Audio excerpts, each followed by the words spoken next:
Hello and welcome to my YouTube channel. If you're regular here, you know the score. I review many photographic, audio and video related products. Today we're taking a look at quite an old camera actually. It was released around 2014 and I only recently got one. I've had one before, sold it and I bought it again. Well, not the same one but the same model. And it's a great little camera. And what it is this one here. It's the Sony a5100 and I purchased it for a number of reasons of which I'll go through with you.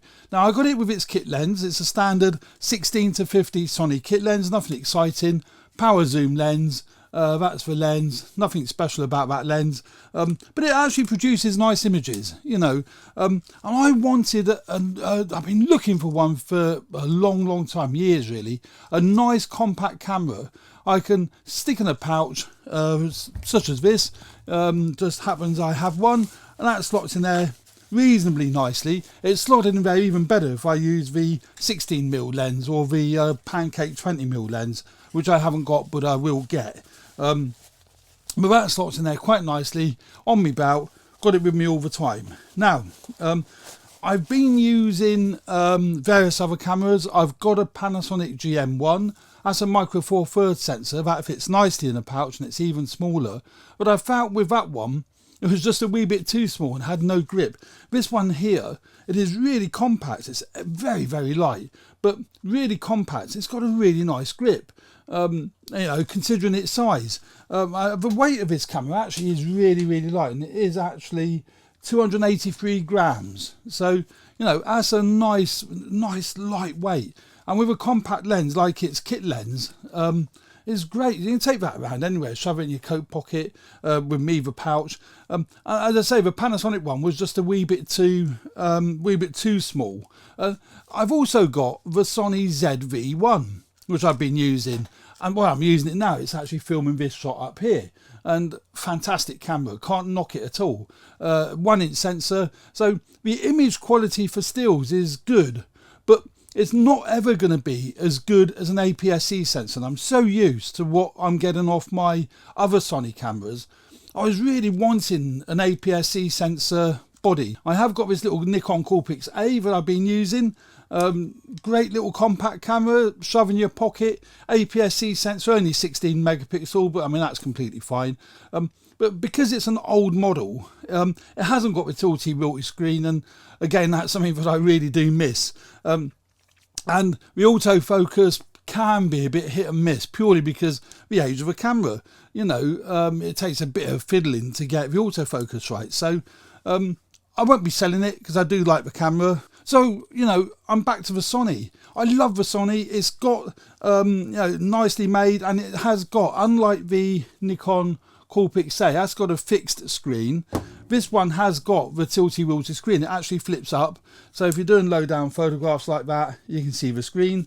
And it just tilts up. It's great for vlogging as well. So, you know, very light. So great for vlogging if you're doing that kind of thing, and that sort of thing appeals to you. Doesn't particularly appeal to me, but it is actually a really good vlogging camera, mainly because of the weight of a camera. And with its kit lens going as wide as 16mm, that's fine. I mean, it seems to be around the 20 to 24mm. For example, the ZV-1, that one there only goes as wide as 24mm.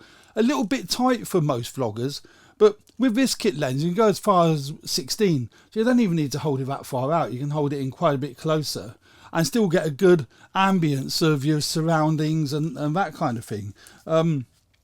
So yeah, good tilty-wilty screen, nice layout, good display. It takes the FW50 battery that is synonymous now for most of the older Sony cameras, even including the new 6100 and 6400. So it's a very common, very popular battery. And you know, one or two of those, well, one spare one in your pocket would be fine. I know they don't last forever, but it is a compact camera. You don't want a bigger battery in there. In fact, that's probably too big, you know, to make it pocketable, but it's fine, you know. As I say, it fits in your pouch and what have you. And although the camera's light, as I say, 283 grams, it feels good. It feels so well made, and it's great value for money now. Really good value for money. and the 24 megapixel APS-C sensor. So great image quality for stills and for video that comes off this sensor. So yeah, I can highly recommend the a5100 as an travel around camera for vlogging. It hasn't got the mic input. That's okay, so that's disappointing. But it's built to a price and it's built to a size. So there are ways around that, which I won't discuss in this video, but I will do another one if you're interested. I can explain to you very, very good ways around the sound, because for vlogging you can use the internal mics, that'll be fine. But you are best off using a tie clip mic or a proper shotgun mic, which you can't connect to this camera. But yeah, it's well made. The actual slot where the SD card goes is a great design. I say I'm disappointed. It's disappointing that this same design wasn't applied to the 6100, the 6600, and so forth. And what they've done on the side here, they've put the SD card slot on the side. Isn't that friggin' marvelous? So just slot it into the side there, and then your other two ports are on the same side. Your USB port and your HDMI port are on the side, where traditionally on these sort of size cameras the SD card slot goes in where the battery goes, and they've moved that to the side. That's great if you've got it on a tripod and you need to take the SD card out, which I do regularly when I'm filming here in the studio. But I won't be using this camera in the studio. It wasn't purchased for that reason. Apparently it does overheat. I've not actually, for video I mean, not for taking photographs, but it does overheat. I've not experimented with that because I won't be using it a great deal for video. But they've updated the firmware in the camera, because when it came out it was AVC HD codec, which is quite a poor codec for HD video. It's now the XAVCS codec, Sony's XAVCS codec. That's a great codec for video, so it's really good quality 1080. It's not 4K, but it's a really good quality 1080 video. So I don't know what else I can say about it. Yeah, it's interchangeable lenses, Sony E-mount system. So I've got fitted to it, as I say, the kit lens. Have you ever nice thing with this kit lens, which is, I think, nifty for this size camera? It's got the power zoom switch on the top, like on traditional compact cameras.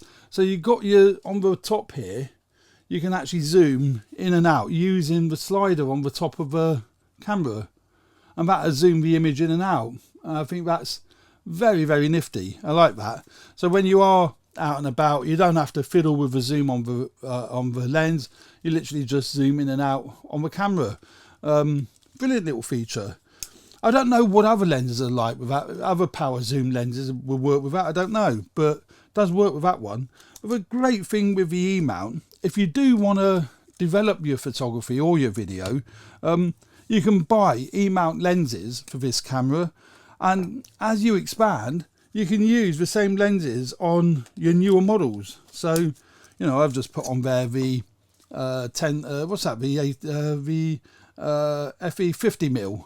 Now that's another interesting thing. What I've just plonked on here is the full frame 50mm lens, and designed obviously for the full frame bodies. Works great on this camera, but all it does, instead of being a 50mm, it's about 75mm, isn't it?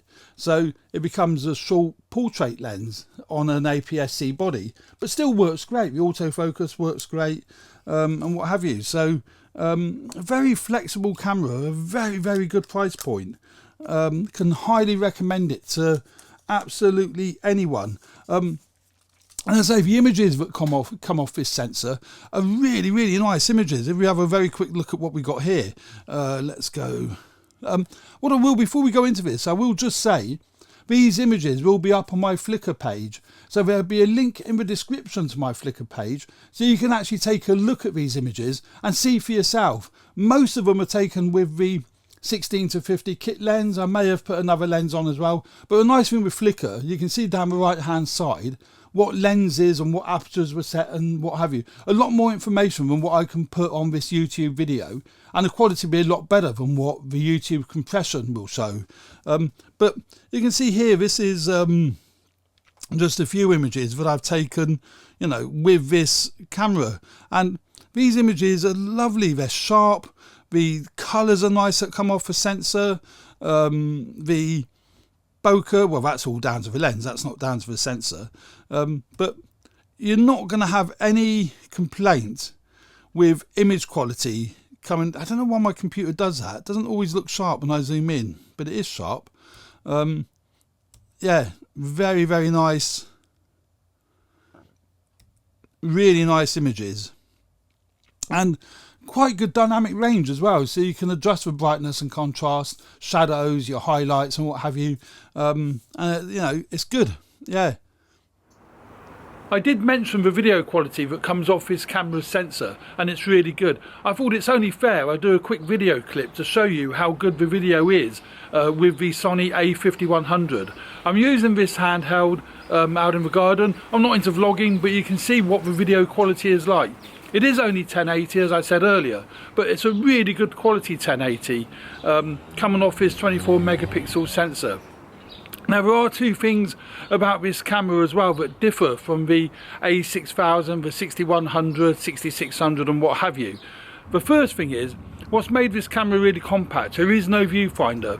You purely have the monitor, but it has got a setting for the monitor to go into sunny mode, so you can clearly see it even in bright sunlight, and I've got that turned on and I'm having no problem at all seeing the monitor. It's really, really good. I'm using the built-in microphones that are in the camera, so I'm not using a tie clip mic or gun mic. I'm relying purely on what's built into the camera. And there's also no steady shot. I know the other cameras, the only one in the APS-C range that has is the a6600. The 6000, 6100, 6400, etc. don't have in-body image stabilization either, so that's not a big downside. It's in the lens, so I'm completely reliant on the in-body, not in-body, the image stabilization in the lens. So there we go, that's the sort of image quality you'll kind of get off the Sony a5100. I really like it. 1080 is completely fine, certainly for vlogging, certainly for YouTube, and a lot of production stuff. I think it's a great carry around camera, I genuinely do. If you're either into the Sony ecosystem and you've not looked at the 5100 because it's cheap, but you want a carry around camera with great video, albeit HD, but great video, and you know, great stills, great camera. There we go. So that's my thoughts on the Sony a5100. I will be you know, using this all the time as my go-to camera. The ZV-1, I'll be you know, using that predominantly for video in the future, purely because the stills are just that little bit better off an APS-C sensor than they will be off a 1-inch sensor. But brilliant video camera. So there we go, that's my thoughts on the Sony a5100, old camera, but my thoughts of it in September 2020. So thanks very much for watching. I hope you found this review useful. Please hit the like button if you did find this useful, and subscribe if you haven't already done so. I really appreciate that. It does help me grow the channel, and I absolutely love everyone who has subscribed, and it's growing fairly rapidly and fairly nicely at the moment, so you know, chuffed to bits with that. So once again, thanks very much for watching. Stay tuned for more videos relating to video and photography. Cheers for now. Bye.